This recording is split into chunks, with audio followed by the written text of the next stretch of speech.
Heavy heavy heavy. Hello guys, ഇത് നമ്മൾ cast ചെയ്യാൻ വന്നത്. നമ്മൾ ഉപയോഗിക്കുന്ന ഫ്രോ എന്ന് പറയുമ്പോൾ നമ്മുടെ CMX ഡ്രാക്കോ എന്ന് പറഞ്ഞ ഫ്രോ ആണ്. അതിൻ്റെ റബ്ബർ ക്വാളിറ്റി ആണെങ്കിലും ഹുക്കാണെങ്കിലും എല്ലാം നല്ല പക്ക ക്വാളിറ്റിയുള്ള ഹുക്കാണ് വന്നിരിക്കുന്നത്. പിന്നെ ഇതേ ഒരു സ്പിന്നറും ആഡ് ചെയ്തിട്ടുണ്ട് അവർ. സ്പിന്നർ നല്ല സൗണ്ടുള്ള സ്പിന്നർ, അത്യാവശ്യം നല്ല സൗണ്ട്. എവിടെ കൂടെ ഫ്രോ വന്നാലും മീൻ പറന്നടിക്കും, അതേപോലത്തെ സ്പിന്നർ. അപ്പോൾ ഇത് ഓൾറെഡി നമുക്ക് 2 മീൻ കിട്ടിയിട്ടുണ്ട്. അപ്പോൾ ആ വീഡിയോ എല്ലാവരും പോയി കണ്ടിട്ടു. പിന്നെ ഈ ഫ്രോഗ് എവിടെ കണ്ടാലും മേടിച്ചു 100% നിങ്ങൾക്ക് മീൻ കിട്ടും.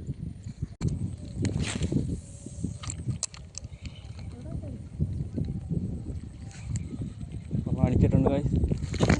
ഫിഷ് ഓൺ ഹെവിയാണ്. അയ്യോ,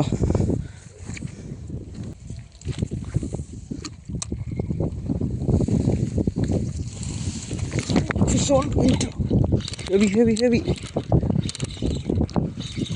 രണ്ടാമത്തെ മീൻ അടിച്ചിട്ടുണ്ട് ഗൈസ്.